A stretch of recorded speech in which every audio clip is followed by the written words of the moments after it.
सानै बिजाथि UPPLनिफ्राय डिफेन्ड बर' आरो बेजों लोगोसे BPFनिफ्राय रिहुन दैमारि बिथांमोना बादायनो थांगासिनो दङ बा थांनाय समाव रिहुन दैमारिनि समाव आबाद फोथाराव बा आबादनि बेलायाव नोंथांमोना बेबायदि मदद आरो हेफाजाब मोनदों बेखौथ' जोङो मोननो हायासै बे सिगांनि MLAनि समावहा बिथांनिफ्राय जेबो मदद मोनासै आरो जोङो दैनि फारसेथिं दावाइनि फारसेथिं आरो मेसिन स्प्रे मेसिन नांगौ जायो जोङो बायनानैसो लानो गोनां जायो जोंनो गोदान मानसि नांगौ जादों आरो गोदान मानसिया आरो जोंनि नांगौफोरखौ जेन सुंस'ना होनो हायो जाना फैदों आरो जेनेबा जोंखौथ' बयबो अनासैब्ला जेबो होआसैब्ला जानानै थांबाय बेबायदिनो आरो दायो गोदान मानसि जोंनो जेनेबा रायजो राजाखौ अनग्रा खेथि बाथि खालामनो सुबिदा होग्रा बेबायदि मानसि जोंनो नांगौ जादों जेबो मोनासै आरो बेफोरखौबा जोङो बेखिनि समावहा जोंनो हाब गोग्लैयासै आरो जोङो निजाहैनो बायनानैसो मावनो गोनां जायो ट्रेक्टरबाबो जोङो फाइनेन्सआव लानो गोनां जायो बोसोर जानाबो जोंनो रावनिफ्राय जेबो सुबिदा मोनाखै दा बेनिखायनो बेबायदि सुबिदा होनो हानाय रायजो राजाखौ अननो हानाय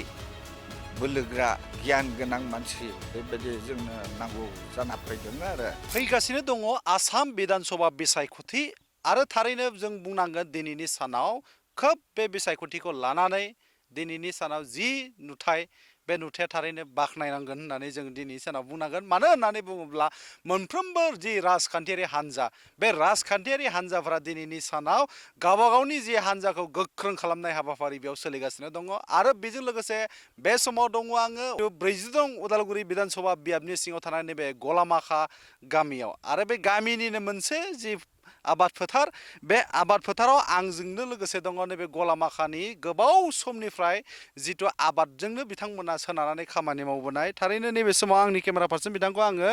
दिन्थिनो थाखाय खालायदों बे नुथाया जिथु 42 नं उदालगुरि बिधानसभा बियाबनि सिङाव थानाय नैबे गलामाखा गामिनि मोनसे आबाद फोथार बेयाव थांनाय गोलाव समनिफ्राय गोबां बिगा हायाव बेबादि जुखाम आबादनिफ्राय लानानै बेबायदि गोबां जि जोगोनारनि आबाद आरो गोबां बेबायदि माइ आबाद मावनानै दिनैनि सानाव बे गामिनि ओनसोलनि रायजो राजाफ्रा दिनै गावनि जिउखौ खुंबोगासिनो दङ आरो बे समाव आंजों लोगोसे जि नैबे आबाद फोथारखौ दिनैनि सानाव समायफ्लेहोनाय जि आबादारि बिथांमोना लोगोसे दङ आरो आं बिथांमोनजोंनो माखासे जिथु जेंनाफोर बिथांमोननि जि जेंना आबाद मावनायनि बेलायाव आं बिनि सायाव थोंजोङै सावरायनो नाजागोन जिथु बिसायख'थियाबो फैगासिनो दङ बिथांमोना दिनैनि सानाव सासे आबादारि हिसाबै मा हास्थायदों बा दिनैनि सानाव बिथांमोना मा लुबैयो दा नैबे जि 42 नं उदालगुरि बिधानसभा बिसायख'थियाव बिथांमोना माबायदि बिजाथिखौ दैथायहरनानै जि फैबाय थानाय समाव नैबे आबादारिफोरनि जि जेंना बेखौ बोस्रांगोन बिथांमोनजों आङो थोंजोङै सावरायगोन आच्चा गिबियाव नोंथांमोनखौ जोंनि चेनेलाव बरायग्रोनाय जाबाय खुलुमबाय जिथु नोंथांमोन गैयाब्लानो दिनैनि सानाव जोङो रसा नांगोन होननानै बुंनांगोन मानो होननानै बुङोब्ला दिनैनि दिनाव आबाद मावनायनि गेजेरजोंसो नोंथांमोना जोंनो साफ्रोमबो रायजो राजाखौ जाहोगासिनो दङ आच्चा फारसेथिं बिसायख'थि फैगासिनो दङ बे बिसायख'थिनि थाखाय नोंथांमोना आबादारि हिसाबै बेसेबां थियारि नंगौ बेथ' सैथो जेनेबा जों आबाद मावाब्ला उदालगुरियाव गोबां आंखाल जागौ ओंख्रि आरो मैगं थाइगं जिखुनु माबाया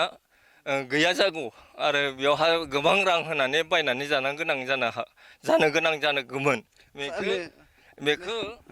नैबे बिसायख'थि फैगासिनो दङ नैबे जिथु MLA इलेक्सन बेयाव नोंथांमोना माबायदि बिजाथिखौ लुबैयो बियाबनिफ्राय बा नोंथांमोननि समस्थिनिफ्राय बेवखायनो आं हास्थायो जे जोंनो गोदान मानसि नांगौ जादों आरो गोदान मानसिया आरो जोंनि नांगौफोरखौ जेन सुंस'ना होनो हायो बे रोखोमनि मानसि मोनोब्ला जोंहा गाहाम जायो आरो जों आसा खालामो जेन बे बिसायख'थियावहा गोदान मानसि ओंखारनानै आरो बे केन्डिडेटआ गोदान केन्डिडेट जानांगौ आरो बोराय केन्डिडेटखौ गारनानै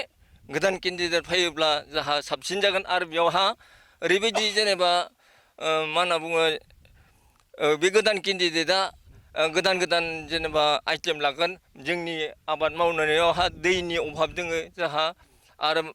जोलैनि अभाब बेफोरखौ जेन सुफुंना होनो हायो बिथांमोना जेन सेस्था खालामो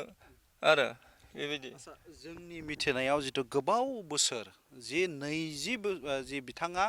20 बोसोर एमएलए जाबोबाय आरो बेजों लोगोसे सासेया जाहैबाय 25 बोसोर बर' हारिनि थाखाय नांबोनाय सानै बिजाथि इउपिपिएलनिफ्राय दिफेन बर' आरो बेजों लोगोसे बिपिएफनिफ्राय रिहन दैमारि बिथांमोना बारायनो थांगासिनो दङ बा थांनाय समाव रिहन दैमारिनि समाव आबाद फोथाराव बा आबादनि बेलायाव नोंथांमोना बेबायदि मदद आरो हेफाजाब मोनदोंमोन ना? बेखौथ' जोङो मोननो हायासै बे सिगांनि एमएलएनि समावहा बिथांनिफ्राय जेबो मदद मोनासै आरो जोङो दैनि फारसेथिं दावाइनि फारसेथिं आरो मेचिन स्प्रे मेचिन नांगौ जायो जोङो बायनानैसो लानो गोनां जायो बहुद दिगदार जायो आरो जोंहा फैसानि अभाबाव हाखाया आरो जोंथ' नुदों गोबां बेबायदि आबादारिफोरनो दिनैनि सानाव ट्रेक्टरनिफ्राय लानानै गोबां राङारि जिथु आरो नोंथांमोननि जि आबाद मावनायाव गोनांथि जानाय माखासे मेटेरियेल्सफोर थायो जेरै आगजुफोर सिखा खदाल रुवा बायदि रोखोम गोनांथि जायो बेफोरखौ नोंथांमोना मोननो हायाखै? जेबो मोनासै आरो बेफोरखौबा जोङो बेखिनि समावहा जोंनो फाग गोग्लैयासै आरो जोङो निजाहैनो बायनानैसो मावनो गोनां जायो ट्रेक्टरबाबो जोङो फाइनेन्सआव लानो गोनां जायो आरो बेबायदि दायो मा लुबैदों नोंथांमोना? दा जोंनो बे ग्रुपावहा होयोबाबो गाहाम जागौ ट्रेक्टरफोरखौ मा आबाद मावो नोंथांमोना? जोङो जुखाम मावो लाव मावो आरो बिथिं लेसारा भल जिंखा बे थाइबें बेबायदि आरो बेबायदि मावफुङो आरो जोङो दायो मा आबाद मावगासिनो दङ दा नोंथांमोना? आङो भल मावनानै दोङो एक बिगा जागोन आरो बेखौ बबेयाव साप्लाय होयो? बेखौ उदालगुरि बाजारावहा दैलि 1 कुइन्टेल थांगोन आरो बेयो दैलि थुलुंगा बाजारावहा फुंनि टाइमावहा नंगौ बिथांमोना नैबे गलामाखा ओनसोलनि माखासे आबादारि आरो बिथांमोनानो गोबाव समनिफ्राय जिथु आबाद मावनानै थांनानै थाबोबाय थादों बा नैबे उदालगुरि जि जिल्ला नाङै साफ्रोमबो जि जागिरि बिथांमोनानो दिनै आबाद मावनानै जाहोबोबाय थादों होननानै जों मिथिनो मोननाय जादों आरो आं मिथिनो नाजाबावो आंजों लोगोसे सासे आबादारि दंबावो आयं देग्लाय मा आबाद मावदों नोंथाङा?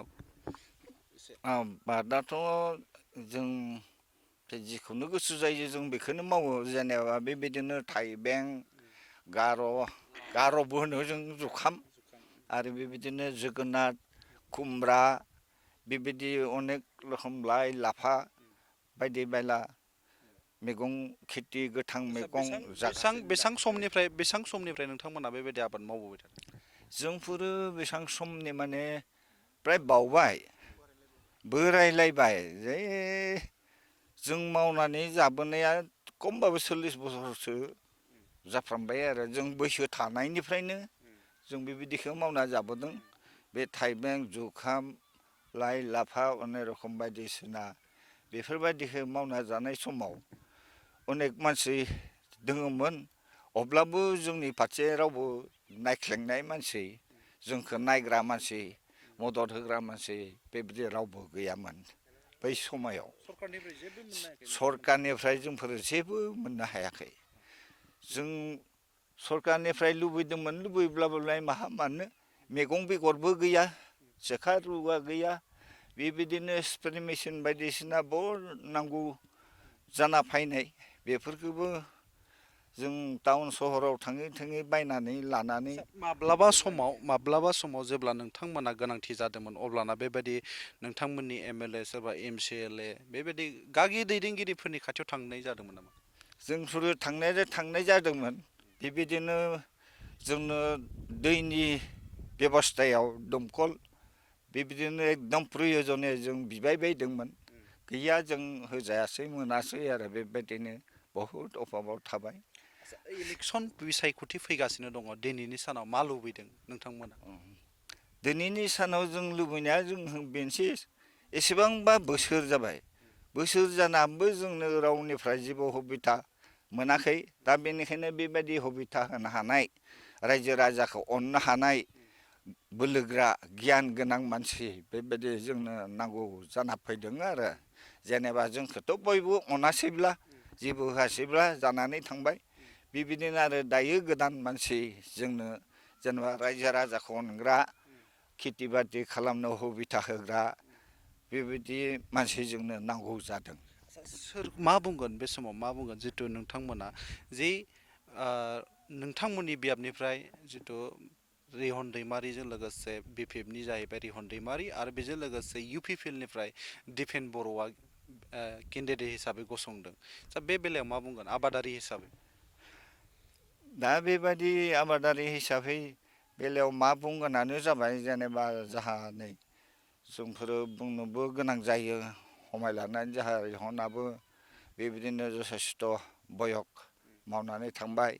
बे मावना थांनायखौबो जों गाहाम मोनदों जेनेबा जोंनि बर' मानसियानो जादों जोंनि जातिनि जातिगत लानानै जोंनो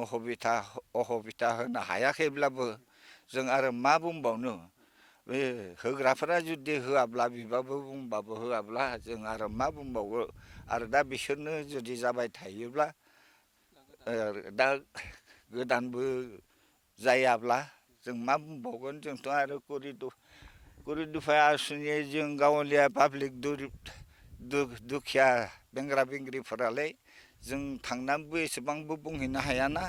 बेनिखायनो जोङो गावबा गाव स्रि स्रि मावनानै बेबायसानो खेथि बाथिखौ खालामबाय थायो आरो आं बेनोसै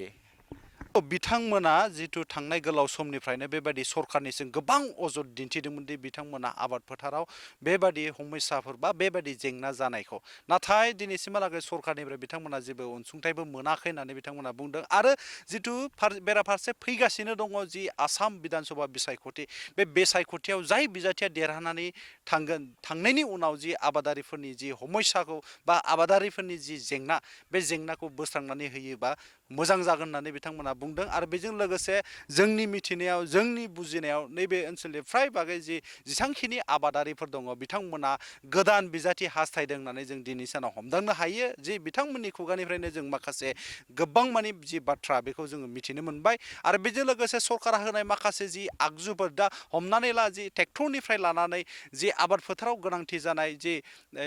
मुवा बा बेसादफोर जि आबादनि जिथु आगजु आबाद मावनायाव बाहायग्रा बेफोरखौबो बिथांमोना सरखारनिफ्राय मोननो हायाखै होननानै दिनैनि सानाव जोंनि सिगाङाव फोरमायदों बिनिखायनो फैबाय थानाय समाव बिथांमोना जाय बिजाथिया देरहानानै थांगोन नैबे बियाबनिफ्राय बे बिजाथिया जाहाथे आबादारिफोरनि सायाव नोजोर होगोन होननानै खामानि मावगोन आरो बिनि सायावनो जे जाय बिथाङा बेबायदि आबादारिफोरनि जेंनाखौ बोस्रांनानै होगोन बेबायदि बिजाथिखौनो बिथांमोना दिनैनि सानाव हरगोन होननानै जोंनिसिम खावलायदों जोंबो हास्थायदों जिथु फैबाय थानाय समाव जि नैबे गलामाखा ओनसोलनि जेसांखिनि आबादारिफोर दङ बे आबादारिफोरनि जेंनाया मोनफानि उनाव मोनफा जाफुंसार महर मोनगोन होननानै नैबे समाव आङो बड'सानि जानानै केमेरा पार्सनजों लोगोसे उदालगुरिनिफ्राय सोरांसार बाग्लारि